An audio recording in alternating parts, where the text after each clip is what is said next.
नित्य एक काम था। महादेव रोज शाम को 4 बजे और देवी पार्वती को घुमाने के लिए लेके जाते थे। पार्वती भी बड़ी,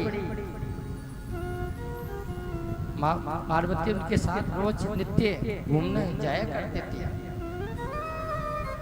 शाम का रोज काल का समय हुआ और माता पार्वती और शिव दोनों ही कैलाश को छोड़ करके रोज नित्य उनका करता घूमना। 4 बजे और भगवान भोलेनाथ कहते हैं कि चलो देवी अब हमारा वक्त हो गया, हम घूमते आते हैं। जब नित्य रोज घूमते हुए मेरे भोलेनाथ और पार्वती को देखा तो लक्ष्मी को बड़ी जलन हुई।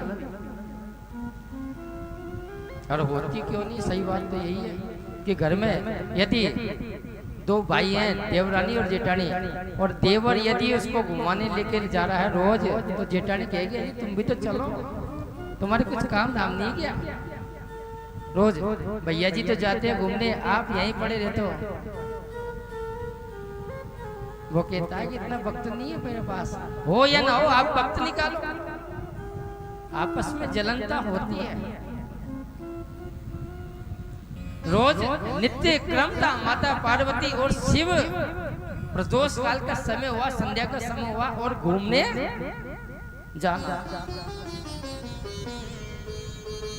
माता पार्वती कहती है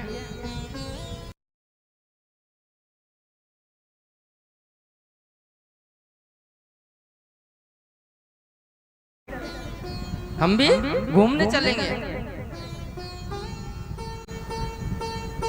भगवान ने कहा कि देवी हमारे पास इतना वक्त कहाँ है, सॉरी सृष्टि का हमको हिसाब किताब देखना। भोलेनाथ तो मृत्यु लोक के देव है, तो उनको तो वक्त नहीं लगता घूमने के लिए, हमें तो कहाँ बैकुंठ से और हम घूमने जाएंगे।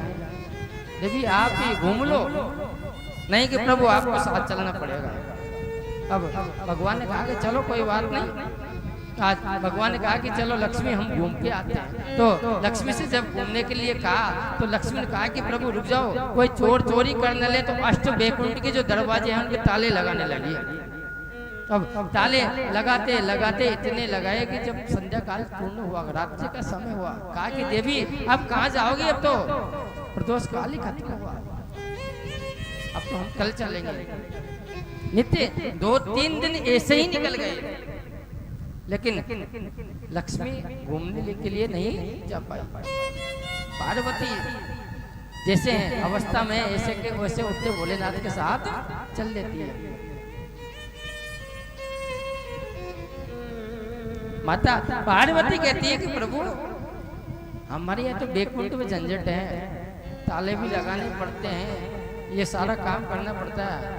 और देवी पार्वती के यहाँ तो कुछ ऐसा झंझट ही नहीं है, ना दरवाजे ना किवाड़, बस पर्वत पे विराजमान है तो उठ के चल देते हैं, घूम के आ जाते हैं। और हमारे अष्ट बैकुंठ के तो न जाने कितने ताले लगाने पड़ते हैं। फिर भी प्रभु एक दिन उनको घूमते घूमते और बद्रिका आश्रम की ओर लेकर के आए। बद्रीनाथ जब आश्रम की ओर लेकर के आए तो उस समय मेरे महादेव का जो स्थान था, उस समय बद्रीनाथ में महादेव का डेरा लगा हुआ था। पहले केदारनाथ में भगवान नहीं रहते थे। जब माता लक्ष्मी ने उस सुंदर बद्री का आश्रम को देखा तो कहा कि प्रभु कितना सुंदर ये जगह है, इस गंगा के किनारे, अलकनंदा के किनारे कितना रमणीक स्थान है, ये प्रभु स्थान तो हमारा होना चाहिए, इसको तो हमें लेना चाहिए, कैसे भी करके आप इसे हमें प्राप्त करो। भगवान विष्णु कहते हैं कि देवी दूसरे की संपत्ति को हड़पना अच्छी बात नहीं है,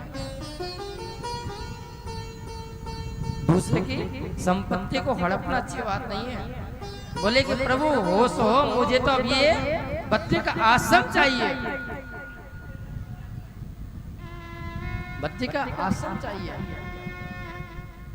भगवान ने कई बार माता लक्ष्मी को समझाया कि देवी दूसरे की संपत्ति है, हम जबरदस्ती अधिकार नहीं कर सकते। तो आज रूठ करके लक्ष्मी कोप भवन की ओर चली गई और कहा कि जब तक मुझे ये बद्रिक आश्रम नहीं मिलेगा तब तक मैं अन्न जल का त्याग करती हूँ, मुझे बद्रिक आश्रम चाहिए।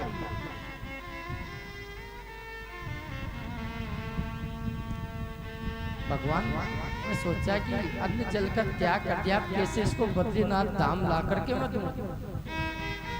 आज मेरे भगवान विष्णु ने एक बालक का रूप बनाया, बाल रूप बना करके, और गंगा अलकनंदा जहाँ बद्री विशाल में बहती है उसके जो तट है उसके तट पे जाकर के आज मेरे बाल रूप में एक छोटा सा बच्चा बन करके भगवान गंगा के किनारे लेट गए और रोने लगे। जब देवाधिदेव महादेव पार्वती उस तट से घूमते हुए जा रहे थे तब मां पार्वती की दृष्टि उनके ऊपर पड़ी। कहा कि प्रभु कितना सुंदर बालक है, इसको गोद में लेने की मेरी इच्छा होती है, मुझे लगता है कि इसको मैं गोद में ले लूं। भगवान भोलेनाथ ने कहा कि देवी भूल मत करो, किसी को गोद लिया जाता है तो उसको सारी संपत्ति का अधिकारी बना दिया जाता है। यदि तुम इसको गोद लोगी तो तुम्हें इसको संपत्ति देनी पड़ेगी। माता पार्वती ने कहा कि प्रभु संपत्ति दो मत तो मुझे कोई फर्क नहीं पड़ता, मुझे लगता है कि इसकी माँ इसको छोड़ करके चली गई, मुझे ये जो बालक है बहुत अच्छा लग रहा है, इसको तो मैं गोद लेने की मेरी इच्छा होती है। भगवान ने कई बार समझाया, पार्वती नहीं मानी और अंत में मेरे नारायण जो बाल रूप में थे उसको उठा करके अपने हृदय से लगा दिया। रोते हुए बाल कृष्ण जब रो रहे थे नारायण भगवान तो उस समय चुप हुए और कहा कि देखो प्रभु आपने कहते थे ना कि इनको कुछ देना पड़ेगा, होगी तो होगी, अब तो ये आज से मेरा पुत्र है, इनको तो हम अपने बच्चे के आश्रम में लेकर के चलेंगे। महादेव ने फिर समझाया कि देवी इसको थोड़ा लाड न डालो, खिला लो और वापस यहीं छोड़ के चलो, अन्यथा तुम्हारी संपत्ति का एक दिन इसको अधिकारी बनाना पड़ेगा। पार्वती नहीं मानी और कहा कि जो भी होगी तो ठीक पड़ेगी, हम तो इसको लेकर के अभी चलेंगे। महादेव ने कह दिया ठीक है, यदि आपकी ऐसी इच्छा है तो इसको लेकर के चलो। आज मेरे बाल कृष्ण को जो बाल रूप में थे नारायण भगवान उनको उठा करके माँ पार्वती हृदय से लगा करके और सीधी बद्री का आश्रम में पहुंची। जब दूसरे दिन भगवान महादेव ने कहा कि देवी चलो, प्रदोष काल हो गया, संध्या का वक्त हो गया, घूमने चलते हैं। आज जैसे प्रदोष काल हुआ माता निकली तो वो छोटा सा बच्चा था वो रोने लगा। तो प्रभु इस बच्चे को भी लेकर चलो, बोले कि इसको यहीं छोड़ो, इसको यहीं छोड़ो। तो प्रभु कोई जीव जंतु इसको हमला कर देगा तो कि बोले देवी तुम्हारा शेर किस काम में आगा, रखवाली के लिए जगदम्बा से कहा अपना सिंह यहीं छोड़ जाओ। मुख्य द्वार पर भगवान एक सर्प को छोड़ गए। अब सर्प को और सिंह को यदि कोई देख लेगा तो अंदर आ सकता है क्या? मुख्य दरवाजे पर सिंह को और सर्प को छोड़ करके महादेव पार्वती और वहाँ पे जो बना हुआ था भवन उसका दरवाजा लगा करके और पार्वती बिहार के लिए चली गई। जब घूम के महादेव और वे पार्वती पुणे लौटी तो आज क्या देखते हैं कि उस जो बंद कक्ष था उसके अंदर से कुंडी लग गई थी। माँ पार्वती ने कहा कि प्रभु ये कुंडी कैसे लगी? महादेव ने कहा कि देवी इसको खोलो, दरवाजा खोलो, अपने आप खुल जाएगा अंदर से। जब वो खोलने लगी तो दरवाजा नहीं खुलता। कई बार आवाज लगाई कि अंदर कौन है, दरवाजा खोलो, लेकिन नहीं खुली। तो अंत में मेरी माँ आदि शक्ति पार्वती ने कहा कि अंदर जो है वो जल्दी से बाहर नहीं निकलो, अन्यथा मैं तुम्हें श्राप दूंगी कि जल करके राख हो जाओगे। जब श्राप के लिए कहा तो अंदर से साक्षात लक्ष्मी और नारायण भगवान प्रकट हुए। बोले लक्ष्मी नारायण भगवान की। लक्ष्मी नारायण अंदर से बाहर निकले और महादेव को प्रणाम करके कहा कि प्रभु ये सब हमारी माया का प्रताप था। लक्ष्मी को ये जगह बड़ी रमणीक लगी, मनमोहक लगी, इसलिए लक्ष्मी चाहती है कि आज से बद्रिक आश्रम में हमारा निवास स्थान है। आपने मुझे पुत्र रूप में प्राप्त किया है, बच्चे के रूप में प्राप्त किया है, इसलिए आपने मुझे गोद लिया है, तो आपकी संपत्ति पे मेरा अधिकार बनता ही है। पार्वती ने कहा कि ऐसे कैसे बनता है, जबरदस्ती हमारे घर में आकर हमें को भगा रहे हो। महादेव ने कहा कि देवी मैंने मना किया था कि यदि किसी को गोद लिया जाता है तो सारी संपत्ति को उसको अधिकार बना दिया जाता है, जिसका अधिकार है। मेरे महादेव ने कहा कि प्रभु यदि ये बद्रिक आश्रम आपको इतना मनमोहक लगता है तो हम वचन देते हैं कि आज से बद्रिक आश्रम तुम्हारा। माता पार्वती ने कहा कि प्रभु वचन क्यों देते हो, हम कहाँ जाकर के रहेंगे? कि बोले कि देवी आज से हमारा जो स्थान है वो केदारेश्वर धाम में रहेगा। केदारेश्वर धाम में रहेगा। और भगवान महादेव मेरे नारायण को प्रणाम करके और बद्री का आश्रम प्रदान किया। तो उस समय माता लक्ष्मी उनके बगल में ही बैठी थी। तो बगल में जब बैठने लगी तो लक्ष्मी नारायण भगवान ने कहा कि देवी ये स्थान तपोभूमि है, इस स्थान पर महादेव ने कई युगों तक साधना की है, इसलिए तुम मेरे बगल में बैठने के लायक नहीं हो। तुम्हें बैठना हो तो मेरे सामने आसन लगा करके बैठो। तो आज भी बद्री आश्रम के अंदर लक्ष्मी नारायण का अलग अलग स्थान है, आमने सामने स्थान है। लक्ष्मी बाहर बैठी है सामने, और नारायण का जो मंदिर है वो बद्री आश्रम में अंदर भीतर विराजमान है। और उसी समय मेरे देवादिदेव महादेव ने अपना स्थान केदारेश्वर धाम बनाया। बोल केदारनाथ भगवान की। ये सब एक से का धाम बना केदारेश्वर धाम, जो 12 ज्योतिर्लिंगों में आता है।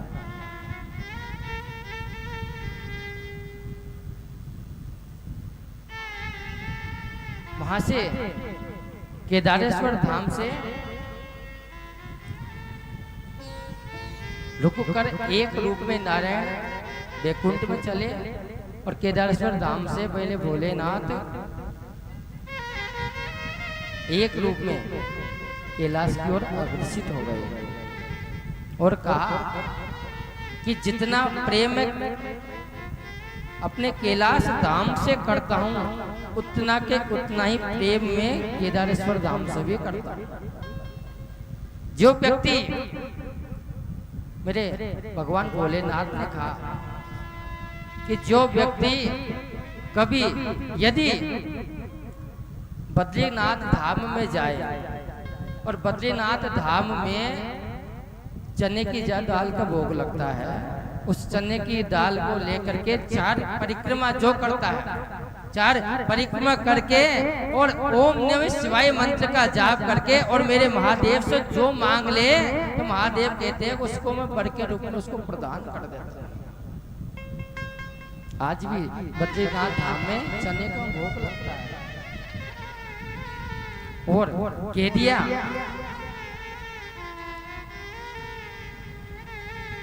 हर जीव के ऊपर 3 ऋण होते हैं। हर जीव के ऊपर 3 ऋण होते हैं।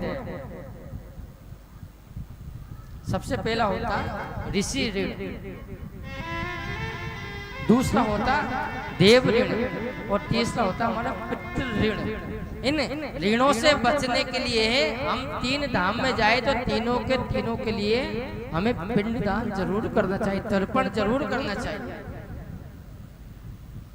कभी हम बद्रीनाथ धाम में जाए,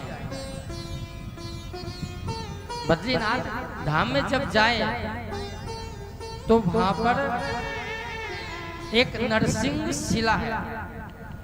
नरसिंह शिला जो जैसे एक ब्रिज है, वहाँ ब्रिज के जो पुल बना हुआ, पुल के नीचे एक बहुत बड़ी बीच नदी जो गंगा है, उसके अंदर एक शिला मौजूद है।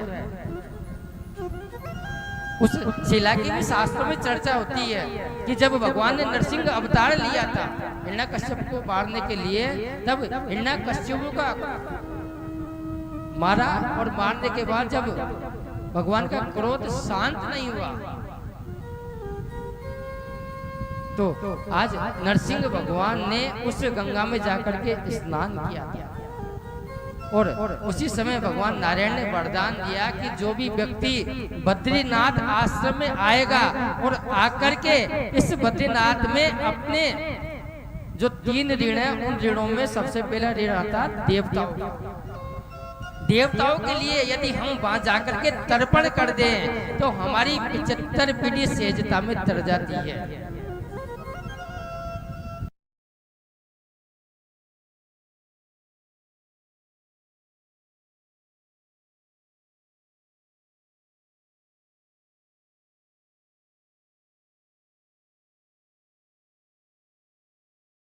हम जब कभी गया जी में जाएं तो गया जी में जाकर के अपने पितरों के लिए तर्पण करें, पिंड दान जरूर करें। गया जी के लिए भी कहा है कि जब दशरथ जी की मृत्यु हो गई थी, तब उनका मोक्ष काल नहीं हुआ, मोक्ष नहीं हुई, तब माता सीता उस समय जब उनको वनवास लगा हुआ था पंचवटी पर बेटी हुई थी, तब आकर के दशरथ जी ने कहा कि बेटा मुझे पिंड दान दीजिए, मैं अभी भटक रहा हूँ, मुझे मुक्ति चाहिए, मुझे मेरी मुक्ति नहीं हुई है। तो उस समय माता सीता ने कहा कि प्रभु अभी भजन कर रहे हैं और लक्ष्मण भैया भिक्षा प्रति के लिए गए हैं। उन्होंने कहा कि नहीं मुझे अभी पिंड दान चाहिए। तो उस समय माता ने कहा कि मेरे पास व्यवस्था नहीं है, कहाँ से ला करके दूं। तो पंचवटी के पास जो गंगा बह रही थी उसी की बालू के रेत बना करके माता ने आज एक रेत का लड्डू बना करके उनको प्रदान कर दिया। ये कथा भी 3-4 जगह अलग अलग मिलती है। एक जगह लिखा है कि दशरथ जी का मिलन गया जी में हुआ था, एक जगह लिखा है कि उनका मिलन पंचवटी पर हुआ था। तो सीता जी ने जैसे ही लड्डू रेत के बना करके दशरथ जी को दिए, तो उस समय वहां पे एक गाय खड़ी थी, ब्राह्मण खड़े थे। ब्राह्मण को बुलाया और कहा कि तुम मंत्रों को मंत्रोच्चार करके महाराज दशरथ की मुक्ति के लिए पिंडदान कराओ। ब्राह्मण ने पिंडदान कराया। दशरथ जी की जब मुक्ति हुई तब भगवान ने फिर आकर के जब साधना से बैठे थे उठ करके कहा कि मैं अपने पिता की मुक्ति के लिए पिंडदान करने की मुझे आवश्यकता है। माता सीता ने कहा कि मैंने पिंडदान कर दिया है, पिंडदान कर दिया है। भगवान का राम ने कहा कि तुम पिंडदान कैसे कर सकती हो? उन्होंने कहा कि आप इस ब्राह्मण से पूछिए। इस ब्राह्मण ने के द्वारा ही मंत्रों का वेदोच्चार का पाठ किया है। तो ब्राह्मण को बुलाया। ब्राह्मण से भगवान ने पूछा कि क्या तुमने पिंडदान करवाया है? तो ब्राह्मण ने सोचा भगवान राम मुझे कुछ आभूषण प्रदान करेंगे, सोना चांदी कुछ न कुछ जरूर देंगे। यदि माता सीता ने तो मुझे दक्षिणा में कुछ दिया ही है, मुझे कुछ प्रदान।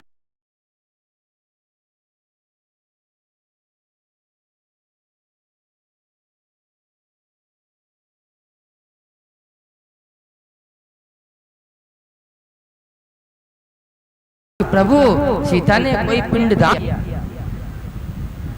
सीता झूठ बोल रही है। उसी समय माता सीता को क्रोध आया और कहा कि माता तू जगत बंदनी है और जगत बंदनी होकर के तुमने झूठ बोला है, इसलिए मैं तुम्हें श्राप देती हूँ कि जिस मुख से तुमने झूठ बोला है वो मुख आज से अपूज्य हो जाए, वो मुख पूजने योग्य ना हो। आज भी शास्त्रों में देखना कि जो इस चीज को जानते हैं, इस तत्व को जानते हैं, वो गौ के मुख की पूजा कभी नहीं करते हैं। और गौ के मुख की पूजा कभी नहीं करना चाहिए। जो गाय के मुख की पूजा करता है उसके लिए शास्त्रों में कहा कि 1000 ब्रह्म हत्या के तुल्य उसको पाप लगता है। गाय की पूजा, पूछ की पूजा की जाती है। 33 कोटि देवी देवताओं को उसमें वास होता है।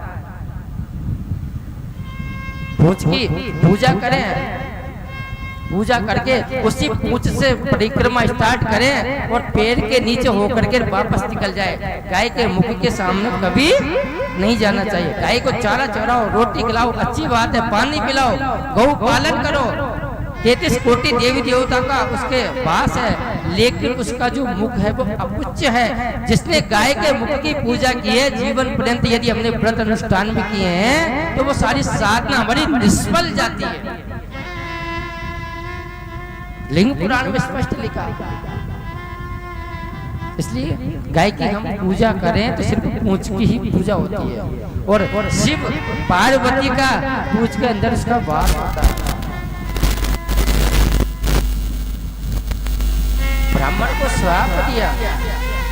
ब्राह्मण ने से कहा तुम जगत वंदनीय हो, जगत तुम्हारी पूजा करता है। तुमने एक थोड़े से लोभ के खातिर, पैसों के खातिर तुमने आज झूठ बोला है, इसलिए मैं तुम्हें श्राप देती हूँ कि जीवन में चाहे तुम कितना भी कमा लेना, लेकिन ब्राह्मण जाति कभी संतुष्ट नहीं होती। सही बात है। आप कितने भी दक्षिणा प्रदान कर देना, फिर भी कहीं न कहीं उसके मन में कमी चलेगी कि इतना और होता, इतना और मिल जाता तो आनंद आ जाता। क्यों? ये माँ सीता के श्राप है। और शास्त्र कहता है कि जीवन में यदि 3 जैसे सिंह आलस करना छोड़ दे, ब्राह्मण अपने आप को जैसे उनके मन में वो जो चलता है अभिमान, उसको करना छोड़ दे, और सर्प भय से छोड़ दे, तो तीनों संसार में राज करते हैं। क्या नहीं है इनके पास? ब्राह्मण के पास सब कुछ है, वेद है, वेदांत है, सब कुछ है, लेकिन सब कुछ होने के बाद भी उनके मन में संतोष नहीं है। जब आप ये संतोष धन, सब धन धूल समान, सब कुछ मिल जाएगा लेकिन संतोष नहीं मिलेगा। 100 रुपये किसी ने चढ़ाई तो हो सकता है सोचता है कि 200 चढ़ा दे तो अच्छा लगता, संतोष नहीं। क्योंकि मेरी माँ सीता ने श्राप दे रखे हैं कि ब्राह्मण को चाहे तू कितना भी कमा लेना, लेकिन तुम्हारे मन में कभी संतोष नहीं मिलेगा।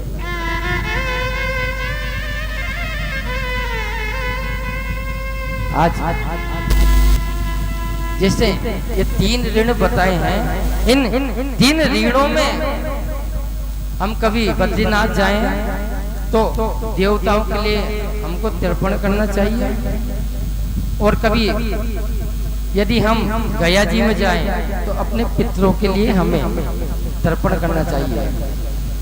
और जैसे हम कभी नेमी सारणी की धरती पर जाए तो नेमी सारणी में जाकर के ऋषियों के लिए हमको तर्पण करना चाहिए। इससे जो हमारे 3 ऋण व्यक्ति के ऊपर चलते हैं वो ऋण से ऋण हो जाते हैं, मुक्ति पा जाते हैं। उसके ऊपर फिर जो 3 जगह तीनों के लिए पिंड दान कर देता है, उसको फिर दुनिया में कोई ऋण की आवश्यकता नहीं होती, वो ऋण हो जाता है।